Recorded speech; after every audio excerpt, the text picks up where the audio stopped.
Preacuvioase Maici, dragii mei,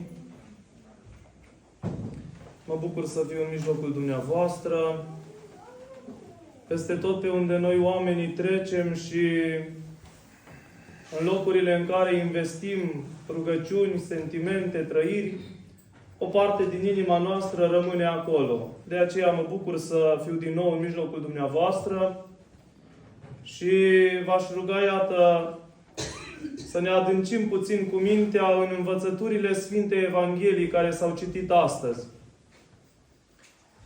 Sfânta Evanghelie care s-a citit astăzi, în duminica 15-a după Rusalii.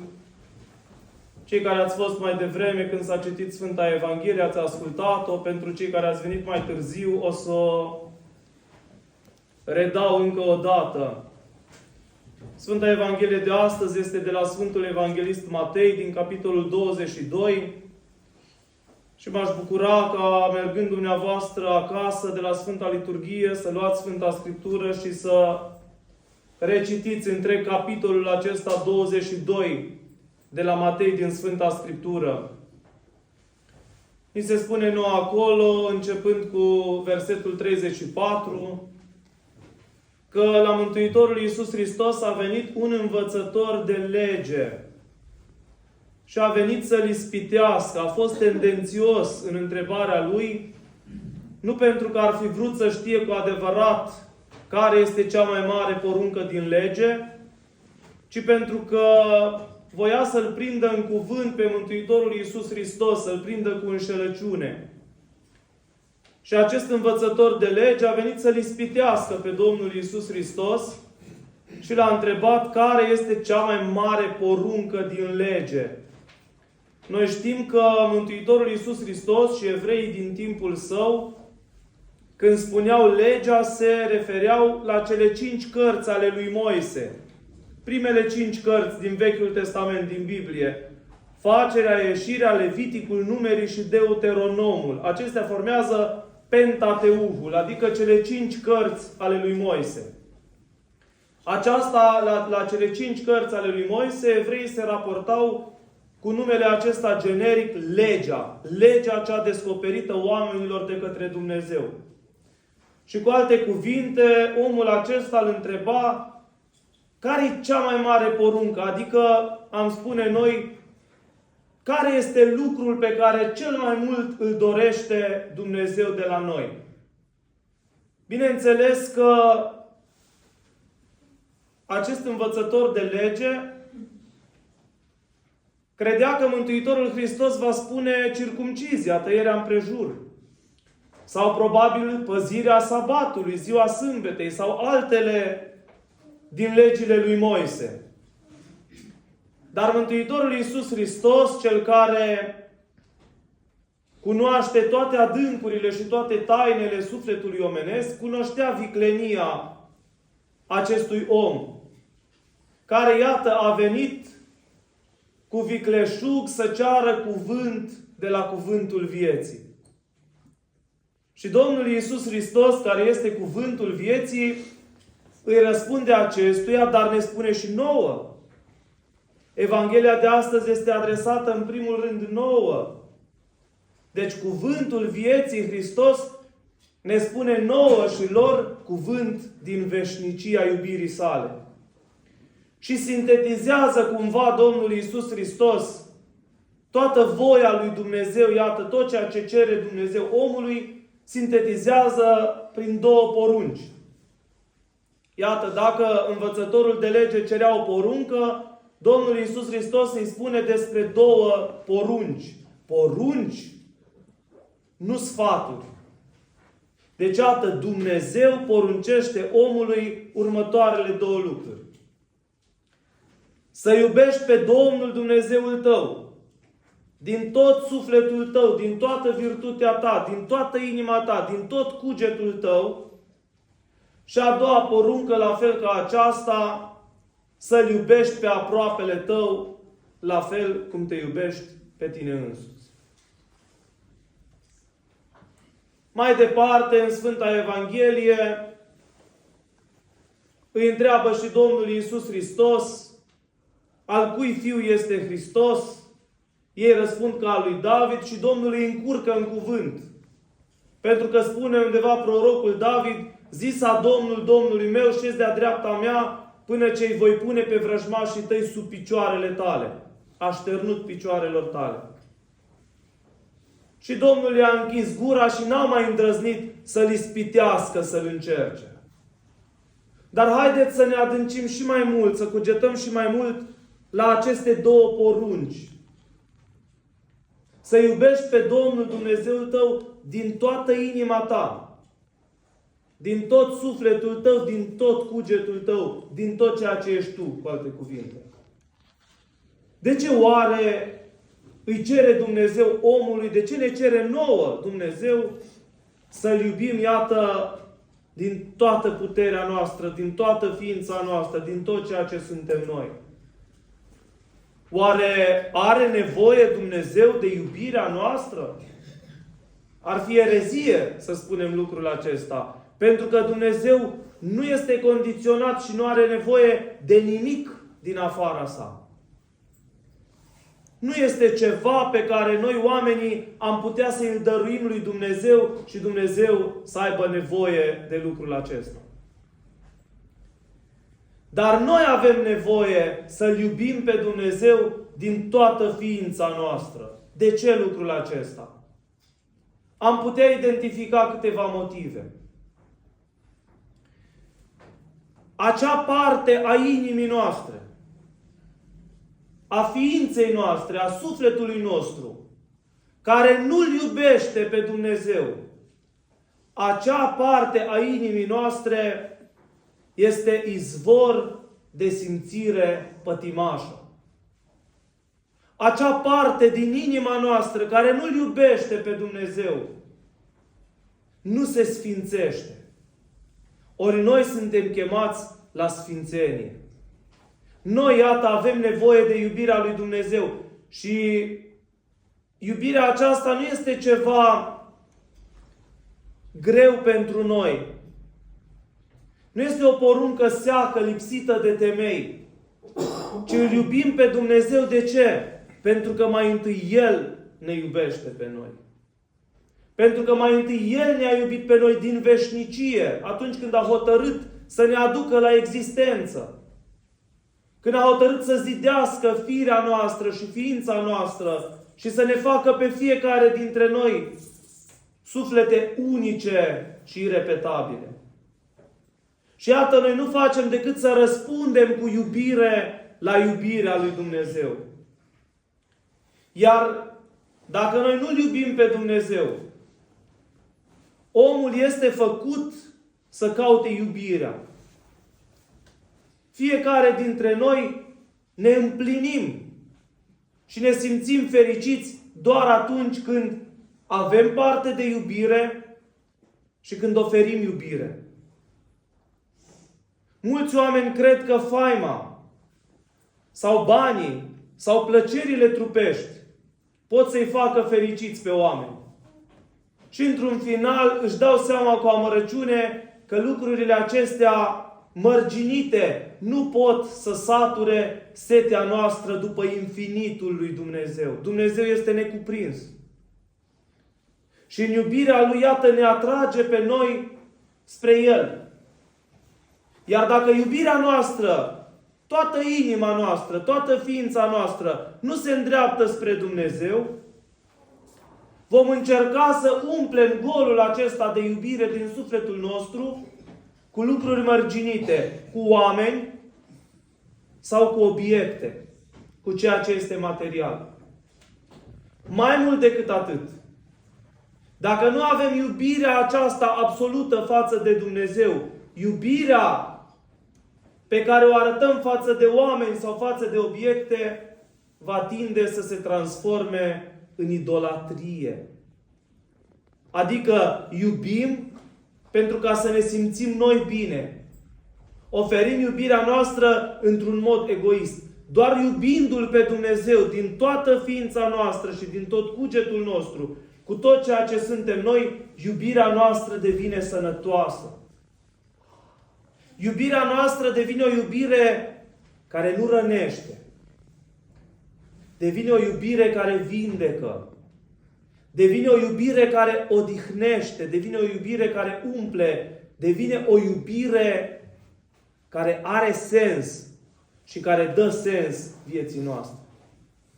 Și iată, așa ușor ne îndreptăm spre cea de-a doua poruncă, care este o urmare logică și firească a iubirii față de Dumnezeu. Că dacă îl iubești pe Dumnezeu și te împărtășești din iubirea lui Dumnezeu, ca cei ce suntem făcuți după chipul și asemănarea lui Dumnezeu, și dacă Dumnezeul cel nemărginit este bun, și noi vom fi buni, și dacă El este milostiv după chipul Său, și noi vom fi milostivi, și iertători, și îngăduitori, și iubitori, și toate aceste atribute pe care îi le dăm noi oamenii lui Dumnezeu. Iubindu-L pe Dumnezeu nu poți să trăiești altfel decât răsfrângându-ți iubirea ta asupra celor din jurul tău. Și aici găsim cea de-a doua poruncă. Să-L iubești pe aproapele tău ca pe tine însuți. Zice Domnul Hristos, cea de-a doua poruncă asemenea celei dintâi.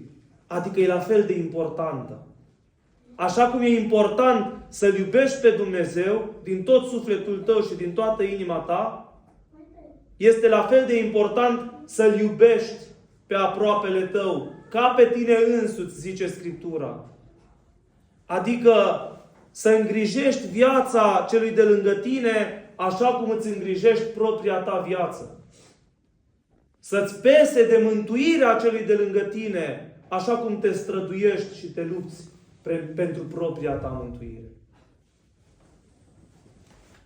În Evanghelia de la Ioan, în capitolul 13, acolo unde ni se istorisește ce am făcut noi astăzi, cina cea de taină, frângerea pâinii.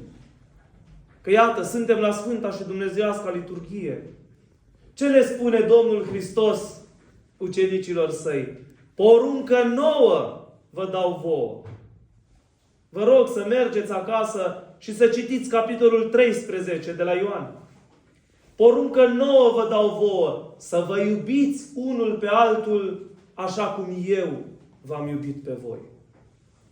Cum i-a iubit Iisus Hristos pe oameni? Cum i-a iubit pe apostoli, pe cei de lângă El? S-a jertfit pentru ei și pentru noi. A murit El pentru ca noi să putem trăi veșnic. Și acest lucru ne cere nouă Dumnezeu să-L facem pentru cei de lângă noi. Să iubim pe cei de lângă noi din iubirea care izvorăște din Dumnezeu.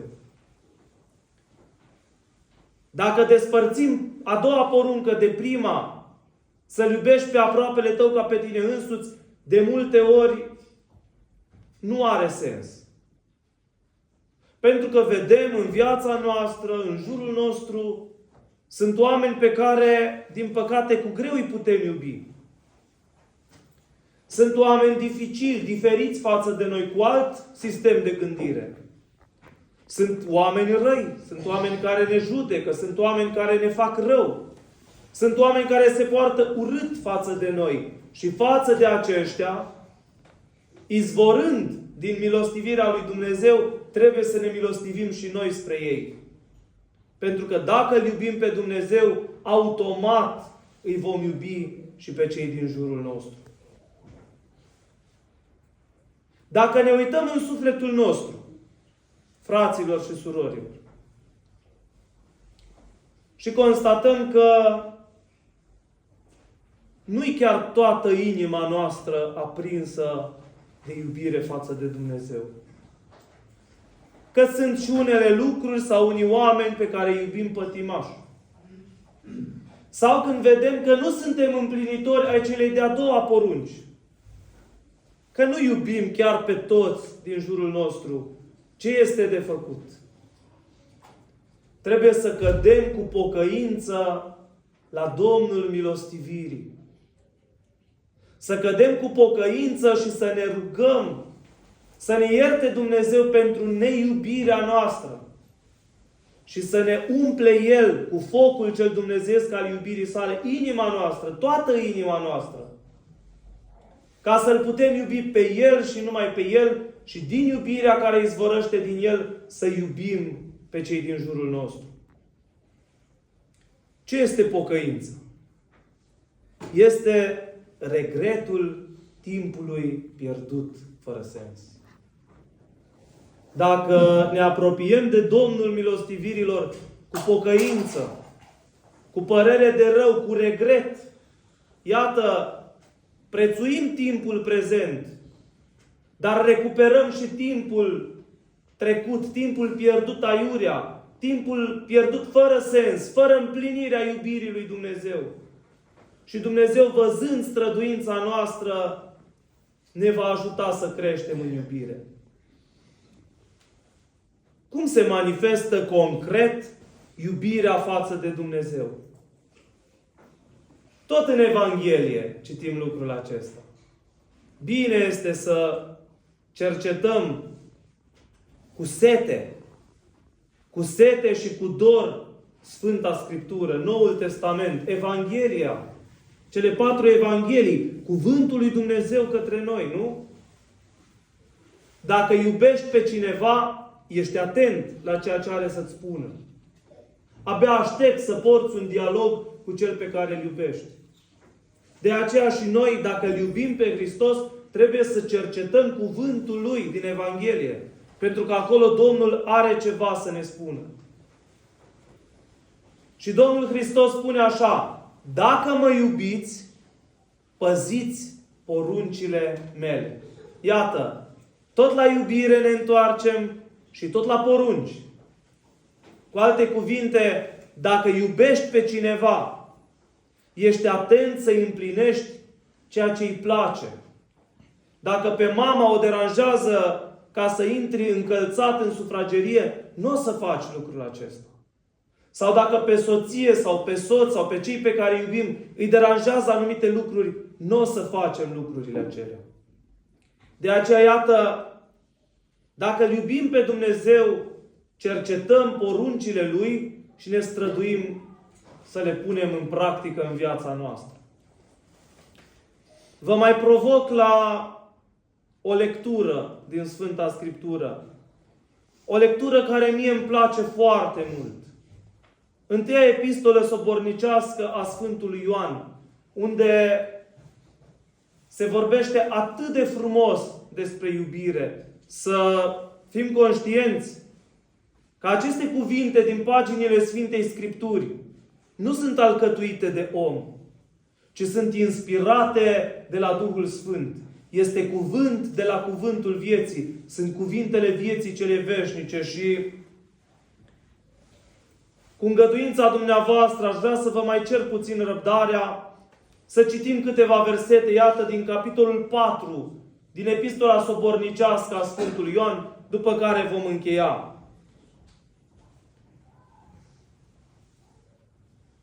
Iubiților, să ne iubim unul pe altul pentru că dragostea este de la Dumnezeu. Și oricine iubește este născut din Dumnezeu și cunoaște pe Dumnezeu.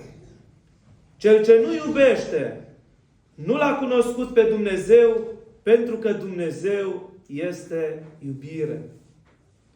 Pentru aceasta s-a arătat dragostea lui Dumnezeu către noi, că pe Fiul Său cel unul născut l-a trimis Dumnezeu în lume, ca prin El viață să avem. Și aceasta este dragostea. Nu fiindcă noi am iubit pe Dumnezeu, ci fiindcă El ne-a iubit pe noi și a trimis pe Fiul Său jertfă de ispășire pentru păcatele noastre. Iubiților, dacă Dumnezeu astfel ne-a iubit pe noi și noi datori suntem să ne iubim unul pe altul. Pe Dumnezeu nimeni nu l-a văzut vreodată, dar de ne iubim unul pe altul, Dumnezeu rămâne întru noi și dragostea Lui în noi este desăvârșită. Din aceasta cunoaștem că rămânem în El și El în noi, fiindcă ne-a dat din Duhul Său și noi am văzut și mărturisim că Tatăl a trimis pe Fiul. Într-o aceasta a fost desăvârșită iubirea Lui față de noi, ca să avem îndrăznire în ziua judecății. Fiindcă precum este acela, așa suntem și noi în lumea aceasta. În iubire nu este frică. Cât de frumos! Să ne gândim mai profund la cuvintele acestea. În iubire nu este frică, ci iubirea desăvârșită alungă teama. Pentru că frica are cu sine pedeapsa, iar cel ce se teme nu este desăvârșit în iubire. Noi iubim pe Dumnezeu, fiindcă El ne-a iubit cel dintâi. Dacă zice cineva, iubesc pe Dumnezeu, iar pe fratele său îl urăște, mincinos este. Pentru că cei ce nu iubește pe fratele său, pe care l-a văzut, pe Dumnezeu pe care nu l-a văzut, nu poate să-L iubească. Și această poruncă avem de la El. Cine iubește pe Dumnezeu, să iubească și pe fratele său. Iată o provocare pentru noi. Să ne facem un proces de conștiință. În liniștea noastră, profundă. Să ne retragem undeva noi și Dumnezeu. Și să ne cercetăm cu deamănuntul inima noastră. Să vedem cât din ea îl iubește pe Dumnezeu, cât din inima noastră tinde spre Dumnezeu și cât din inima noastră nu împlinește porunca Lui. Cât din inima noastră iubește pătimaș sau iubește lumea aceasta. Deopotrivă, să facem ceva ce nu-i chiar comod pentru noi.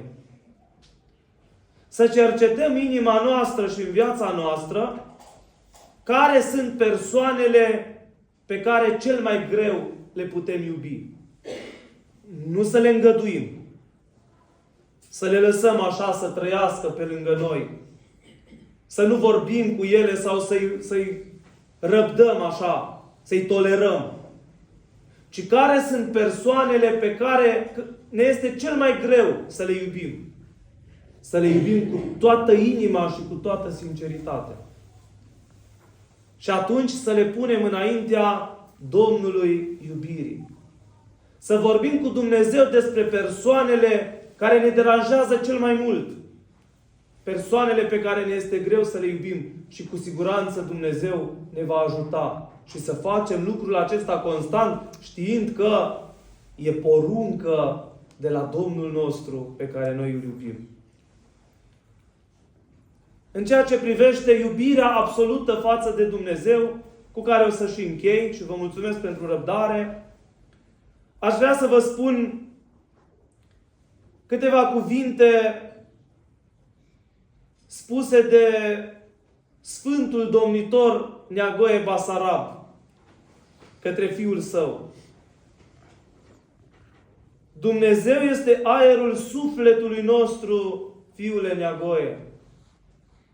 Fără El, asemenea unei păsări, noi nu putem a ne ridica de la pământ. Însă cine are pe Dumnezeu, ca pe văzduhul în care trăiește și din care își trage duh, acela are aripi de vulturi și se avântă spre înălțimile cerului. Amin. Dumnezeu să vă ajute și să aveți o duminică binecuvântată. Poftiți la miruit!